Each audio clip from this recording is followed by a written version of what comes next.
They say the most beautiful moments in life can also be the ones that hurt you the most. For me, that started on a clear afternoon when I was setting up the last folding chairs in the backyard, preparing for the baby shower for my wife, Leah. My wife was 7 months pregnant, a girl, our first child. The name Olivia had been chosen the moment we saw the 2 lines on the test. I had imagined this moment to be filled with happiness, with family and friends gathering around the dessert I made, laughter ringing out beneath the string lights. But I was wrong. Our little house sat in an old suburban neighborhood, slightly worn, but it was the result of both of us working together. Every tile, every piece of floorboard, I fixed myself. It wasn't grand, but it was ours, and I thought that was enough to make her happy. Until Adelaide, my mother-in-law, walked in. She arrived early, as usual, with a friend from church, her eyes scanning the freshly painted living room with a look of disdain. No compliments, no thanks.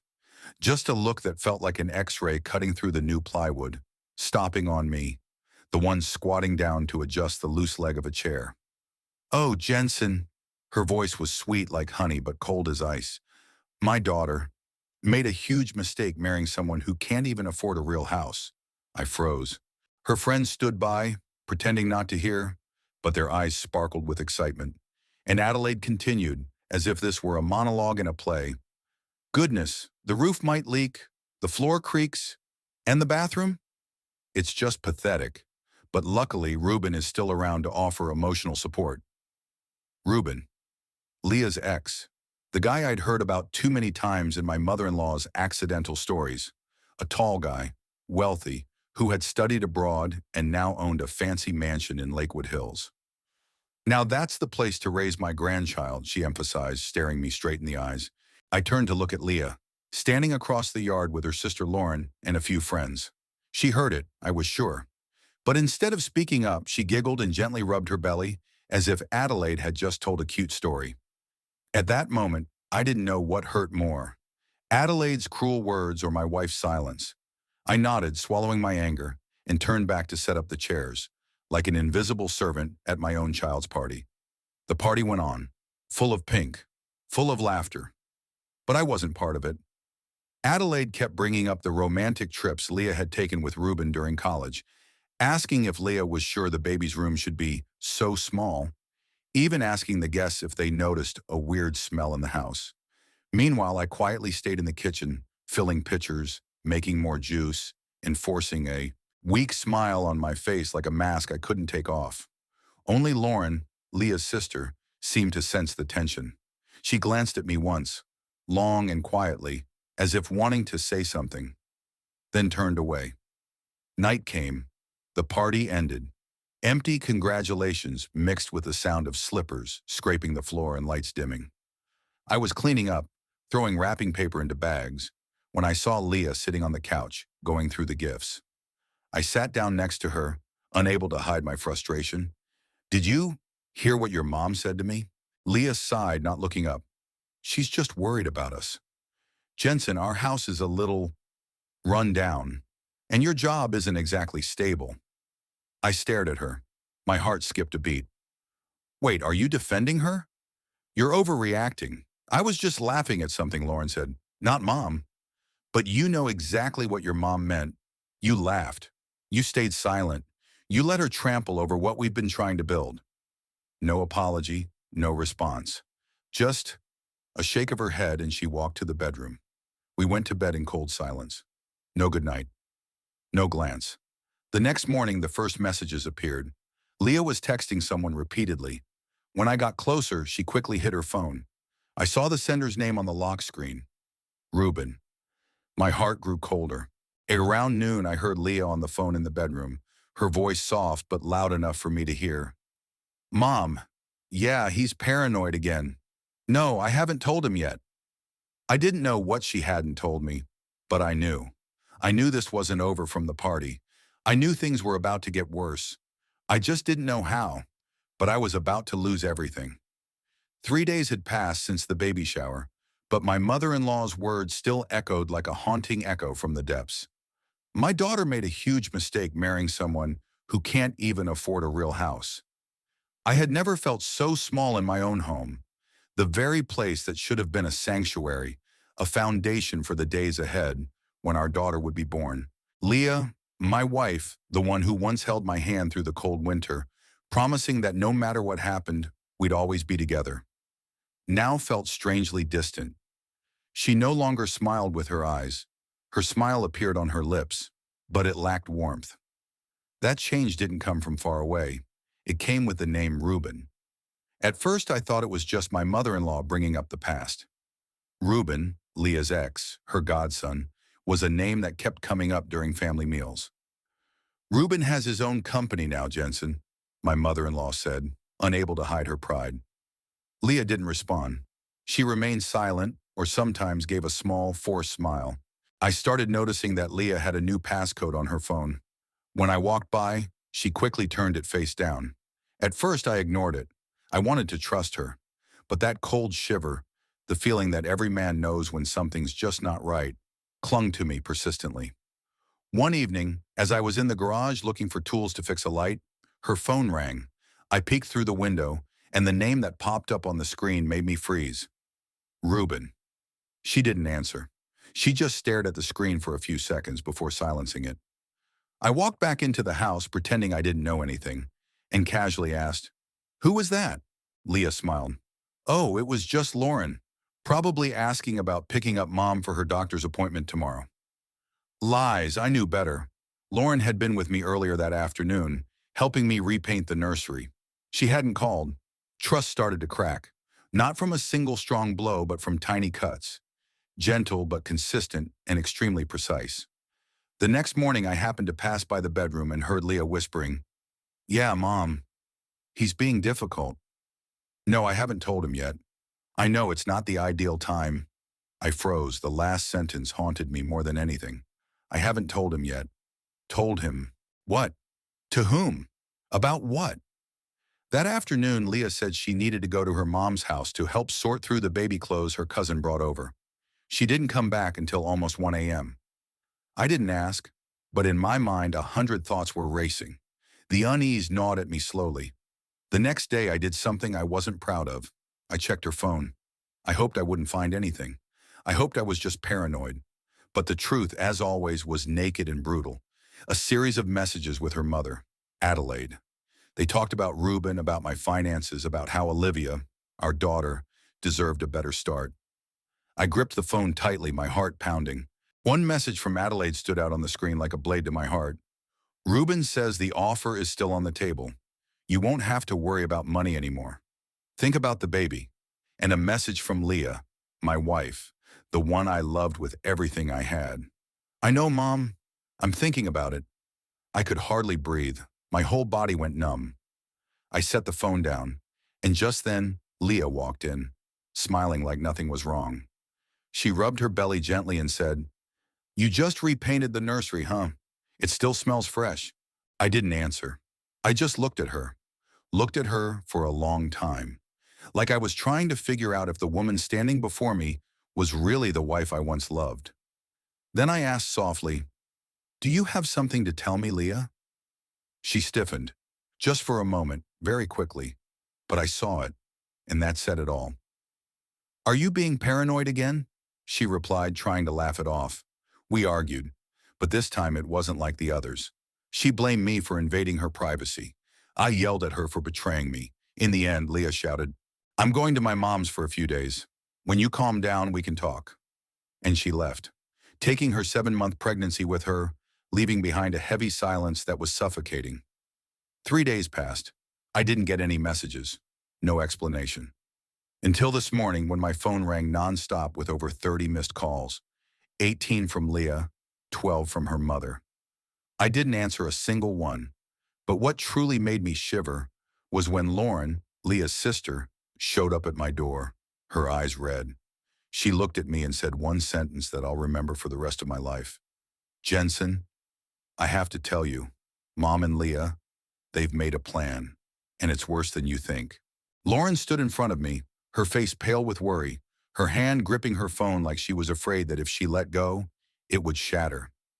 I had never seen Leah's sister like this, the woman who used to casually tease me about my cooking skills, the one who happily painted the nursery with me. now trembling in fear. Sit down, Jensen. I don't know how to say this gently. I sat down on the couch, my palms cold. My gut told me that, from this moment on, there would be no turning back. Lauren opened her phone. The screen displayed a series of messages, screenshots, and a recording. No need for words, I understood. This was evidence. Evidence of what? Lauren bit her lip. Mom, she didn't just interfere with your and Leah's life. She's been planning this from the start, step by step. She showed me a group chat between my mother-in-law, Adelaide, my wife, Leah, and Reuben. The names I had thought were just distant memories now burned bright as a fiery accusation. Adelaide, Jensen isn't the type to give you the life I want for you, but I won't let you be stuck with that mistake forever. Reuben, I've said it before. I'm ready. The house in Lakewood is done. Leah just needs to say yes. Leah, Mom, I don't know. He's done so much, but I can't keep living in that rundown house. The words hit like knives, each message a slash to the self-respect I had held on to for so long. I went numb. They were calling me like I was a stranger, not a husband, not the man who stayed up late painting every wall of the nursery, not the one who fixed the plumbing, installed lights, set up every chair for the party welcoming their own child. I was nothing more than an obstacle in their perfect plan. There's more, Lauren said, pulling me out of my shock. She played a recording. Adelaide's cold, calculated voice rang out. Once the baby's born, we'll act right away. Reuben will sign as the godfather. We've got a lawyer ready.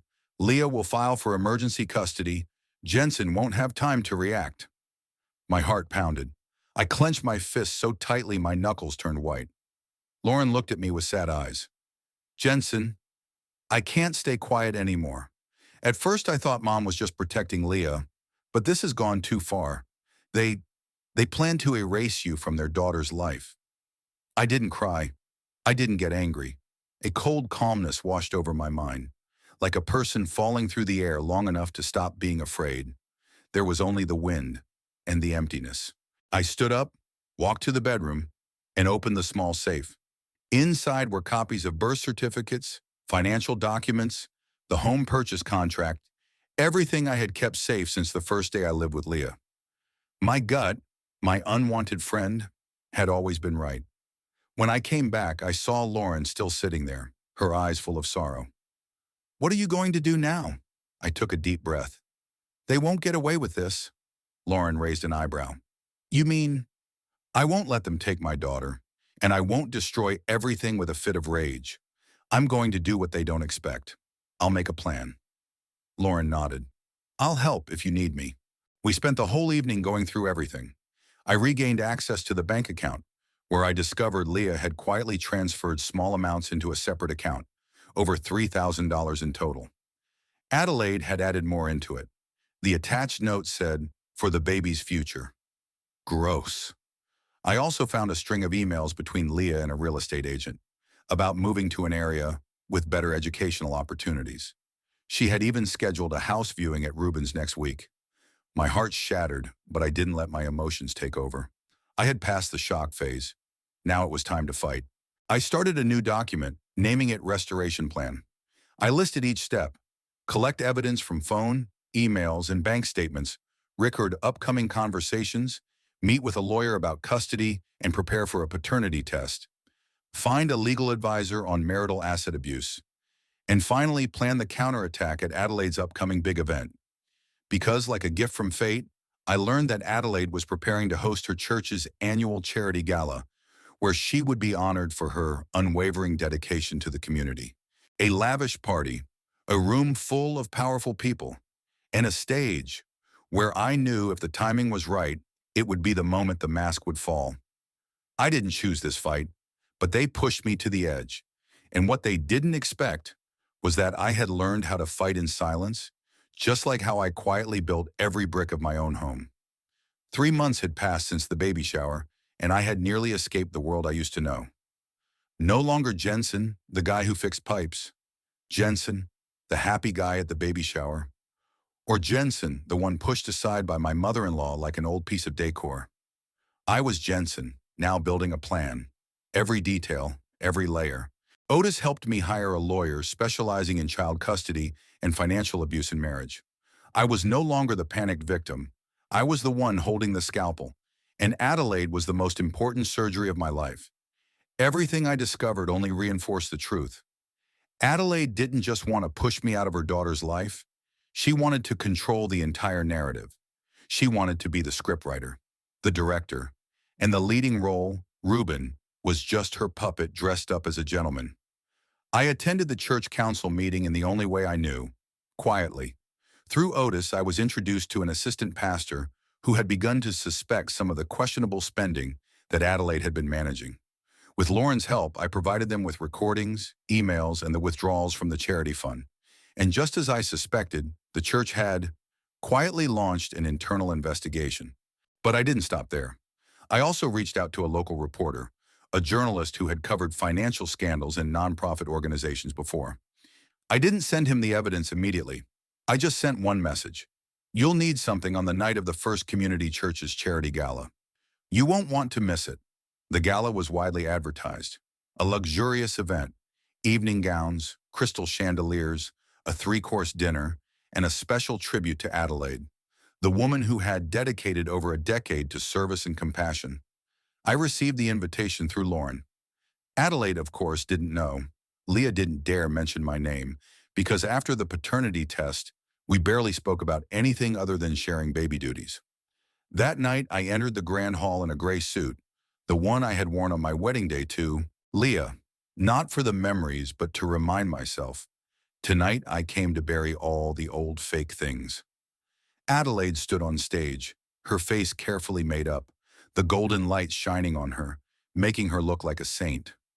I couldn't help but chuckle. A light one, like someone reading the final pages of a bad novel. The ceremony began. Everyone stood and clapped as Adelaide took the stage to speak.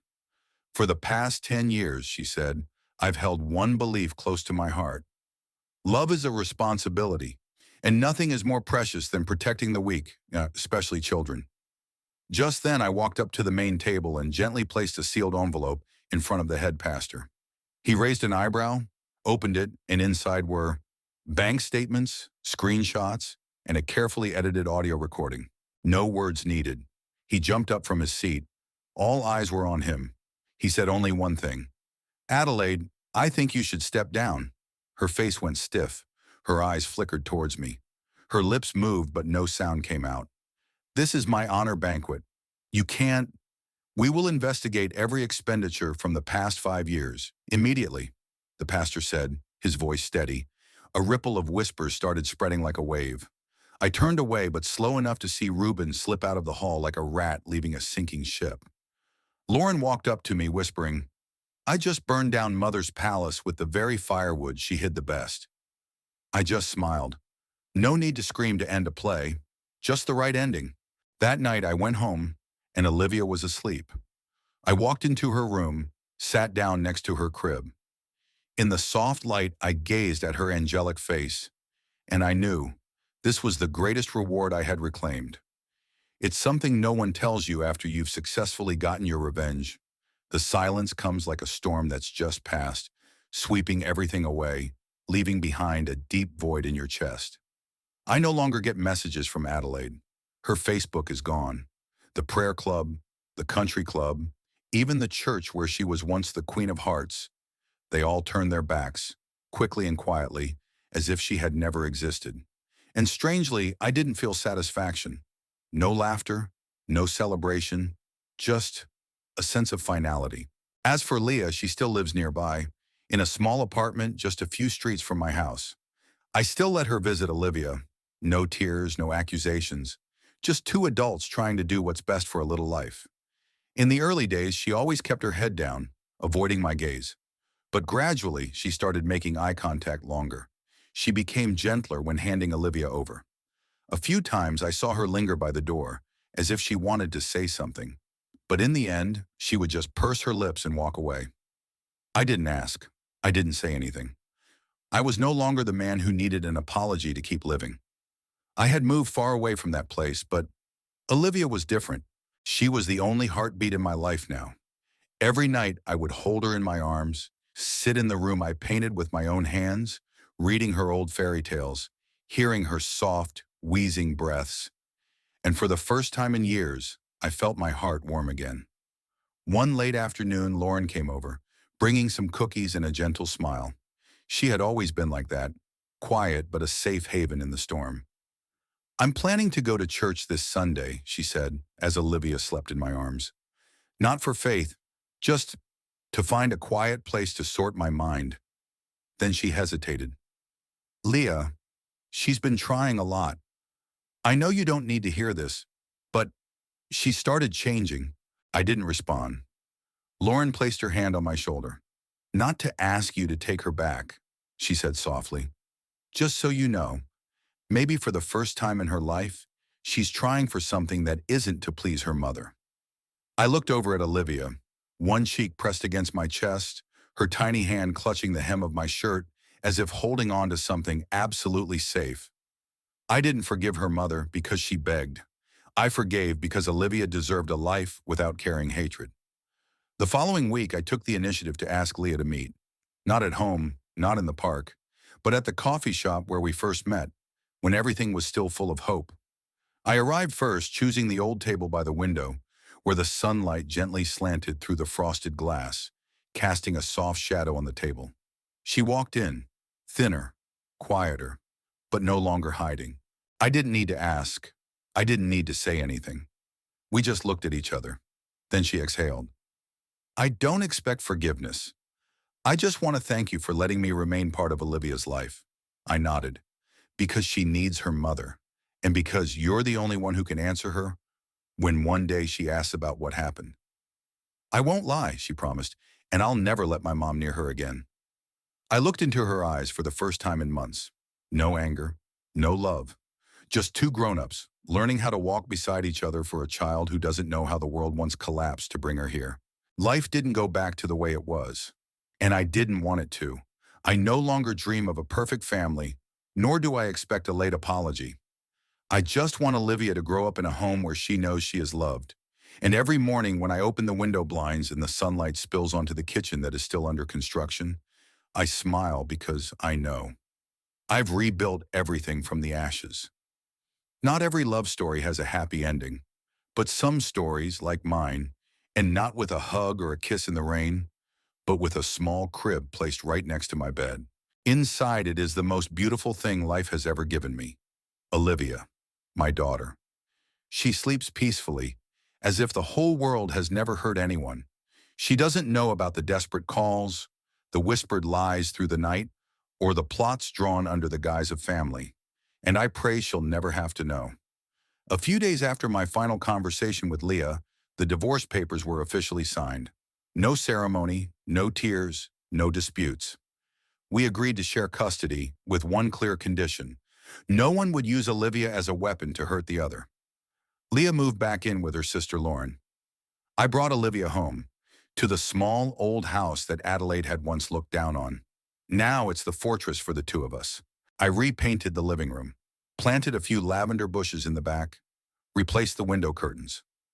Not to erase the past, but to start fresh. This time, not for anyone else, not to please anyone, just for me and my daughter.